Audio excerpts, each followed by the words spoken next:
We have one of the filmmakers here with us today, and since it is just one, and we're going to get really intimate here, let me introduce myself.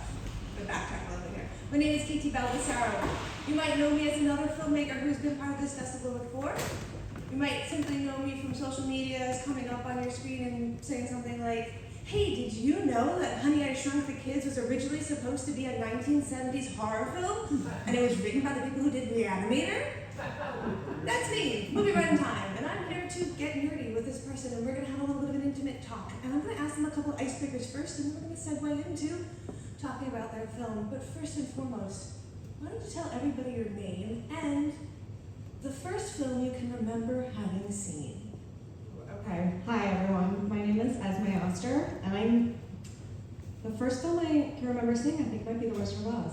Oh, that's a popular answer. Yeah, absolutely. Esme did our very first film that you saw here tonight. Just also let you know that, in case you're curious. How did you feel about The Wizard of Oz? Did it inspire you? Oh yeah, I loved it. I mean, I love the books too. All like 30 of them or whatever. Yes. But yeah, I think that was probably like the first adaptation that I like knew both sides of the book and the movie kind of equally well. Did you write the screenplay for your piece? Yes, I did. Do you feel like the screenplay that you wrote, let's call that the book here, got adapted into what we saw directly, or were there some changes? There were some changes. We had a joke where there was going to be a baby in the laundry basket. My friend had a 9-month-old, but the timing just didn't work out, unfortunately, so we had to cut that. Yeah. But otherwise, it's pretty much as it was written. They say working with animals and babies is probably the hardest thing to do, so you may have dodged a bullet there. Yeah, I mean, he's a good baby, from my experience. All right. I think he would have been pretty chill, Okay. but maybe next time. What do you think was the hardest part of that, of the shoot? It was definitely the shot where the skeleton is taking his skin off. We did like, I don't know, probably at least 10 takes of that. And it was me and my co-producer kind of switching back and forth between who was manipulating the skeleton and who was filming it. Yes. So I actually don't remember who was doing what in the take that we ended up using. So you also did the cinematography here, so you're going to have Yeah, cinematography. and I did the editing too. Oh, Yeah, I do it all. Bottle watcher, T to B. Sometimes that's how it starts. Mhm. Is this your first piece? No, All right. definitely not. I went to film school, I went to Hampshire College, just a few towns over. I've actually done a feature before. My Division 3 project, which is like an undergrad thesis in Hampshire, was a feature-length documentary about the school and the social history and traditions of the school. You can find that on YouTube if you're looking for it. Absolutely. What film do you think you have seen more times than any other film? Rocky Horror Picture Show. Picture show. Okay. Tell me more about that. Have you seen it live? Oh yeah. Okay. Oh yeah. Nice. Who do you dress up as? So the first time I ever went, I was Magenta, but now I pretty much always go as Frank. But it was actually, I was, I think 12 or 13, and I was starting to get into sort of like alternative B-movie type stuff, and my dad recommended that I watch it. Yes, I think that's the. And I don't think he knew at the time that it was going to become like such a central thing for me. Maybe he would have waited a few years. Do you think about pieces like that when you work on your stuff? Do you work mostly in horror, or do you feel like any genre, whatever speaks to you? Yeah, I kind of don't really believe in genre. Like every scene in a movie can technically be a different genre and it can still work. So I think there's always like somewhat like darker elements. There's always like funny elements. Is this your first horror piece? I have some shorts that I did as a student that would qualify as like horror comedy. But this is the first one in a while. Okay. I was very intrigued at the point where we get to the skin coming off, and I was wondering if there was ever a point where you thought, you know, there's the chance to go more graphic, make it more bloody, make it more realistic. Did you ever want to do that, or did you like the punch of it being so clearly plastic? Yeah, so I actually workshopped this idea for like 8 years, I want to say, and I went through a bunch of different co-producers who all had different ideas of how to do it. We talked about green screen. We talked about like a little claymation sequence, and it just never ended up coming together. So when I set out to make it this time, I was like, I'm just keeping it simple. Yes. And as long as it's funny, it works. Where do you think are the points in when you're writing a script where you can see, okay, I've got enough of the script to try and make this into a film? What would you tell people? How do they go about to actually making a film? I mean, the process for every project is so unique. Like this project, I was able to just kind of throw together with a couple of friends and one afternoon, and I think we filmed the whole thing in under 2 hours. Yeah. But bigger projects, you know, they take a lot more planning. And I don't think there's any like one right way to do it, just like there's no one right way to write a script. You kind of have to find your own way to it. Like for some people, the first thing would be to bring on collaborators. For some people, the first thing would be to like get everything on their side straightened out before they bring in other people. Like everybody's different. Yeah, makes a lot of sense. It's never going to be one answer for everybody. When you're working on a piece like this, what do you think is probably the thing that keeps people kind of held back the most? Is it just the production? Is it casting? Did you have a lot of trouble casting? Are those just your friends? Yeah, those are just my friends. Just your friends. Actually, every single person who worked on this movie went to Hampshire at some point. And that wasn't intentional.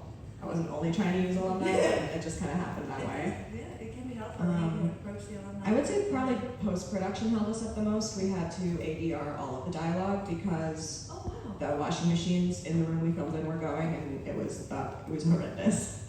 So it was my first time ADRing. We used the facility up at Greenfield Community Media, and I think it turned out pretty well. It was a definitely big learning process, especially when it came time to like do the echo and everything to make the dialogue sound like it was in the right size room. But I learned a lot, and I think it's fun when you're doing everything yourself. Every project, you get to learn all these new skills. Yeah, I think that is really a key part when you're doing short films and what makes them so exciting. A lot of places have 48-hour film festivals where you just kind of pump it out in 48 hours. You learn and you make something. Maybe it's only 2.5 minutes long, although honestly you can throw that on TikTok and people might actually watch it because short attention span. That's the plan. right. You also were telling me you had another project lined up, and I'm excited to hear about that. Tell me some more. Yeah, so I have a feature in the works. It's called The Rat King, and we're going to be shooting right here in EastHampton, Northampton area next spring. Okay. So May of 2026. And it's been in development for quite some time. I mean, I think pretty much every project has to cook for a couple of years before it's ready to be presented. But I'm really excited about it. My co-producer is here tonight somewhere. And yeah, I'd love to tell people more about it. I have some zines that I made about the project. So if anyone wants one, come find me after this. You're also an illustrator. So I photoshopped it. No, hey, that still counts. Decoupage. Yeah. Digital decoupage. Yeah, exactly. Can you give us a tagline or a little So I've actually really been struggling with the tagline. For a while, I was going with live the farm life for life. But that's so vague. Like, what does that mean? So the movie's about a girl who's, kind of lost early in life, doesn't really have like her place figured out yet, and she ends up getting drawn into this very toxic and dangerous cult situation. And there's all sorts of polarity ensues. Yeah, you could call it that. Sure. Say conflict. You get that third act conflict is what happens.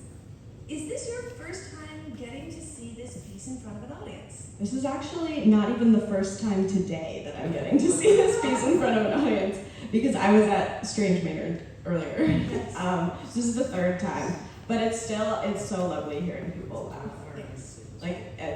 I love to sit in the back when it's screening and just like watch everybody's shoulders shake. I know, I'm so back with the screen part. I want to watch everybody. Whoever was up in the front over here with the like loud screaming reactive, like that is the reason to come to horror this live. Anything like this, it's very exciting. You get to feel the energy, and as a filmmaker, that must be intoxicating. Yeah. When you make a piece like this, you can either send a message or you can kind of leave a vibe. Is there a sort of feeling that you want audiences to leave with? I mean, we're all gonna laugh, but I think a lot of my sense of humor and like the comedy that I write comes from having been the weird kid that everybody like laughed at, not with. So I think it's sort of a way of being like, okay, well, if you want to laugh, you have to laugh with me, or you can leave. I really appreciate the way that, because horror can be so intense, comedy kind of washes it away and it makes your palate reset for the hilarity of the horror of what you're actually seeing. And your piece does that really, really well. I enjoyed it. I laughed the whole time. It is only 2 minutes, 30 seconds. And you make such an impact in such a short space. Thank you. Thank you so much. If other people feel the way that I do about you and want to know more about you, follow more about you, they can grab that zine from you, but where can I find you online? So you can follow my production company on Instagram at Late Night Picture Show Films, and it's the same handle on Facebook, YouTube, and TikTok as well. I love it when it's like that. Consistency is key. Brand synergy. I also have stickers if anyone wants. Who doesn't want a sticker? If you don't want a sticker, I mean, I guess that's God's way of letting me know you buy your limping. Is there anything else you would like to let the audience know before we wrap up and let people go home before we all turn into midnight pumpkins?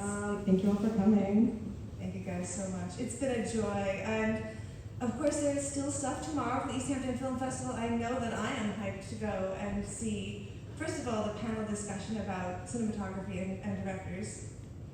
It's about talking between a director and a cinematographer, but you have great synergy because you're just both. Yeah, hopefully not for too much longer. I have a great cinematographer on for the Rat King, and I'm actually really looking forward to not having to be the one behind the camera for once. Delegating can be hard, but also joyous. Yeah. We'll also be having queer stories later in the afternoon. If you want to get a copy of the schedule, please talk to me, talk to anybody who looks like they might be in charge, or go to EastHamptonFilmFestival.com to see more. Thank you again to Galaxy, our sponsor, and the Easthampton Council for sponsoring us. And thanks to Chris for making all of this happen. There you are in the back. All right, guys, good night.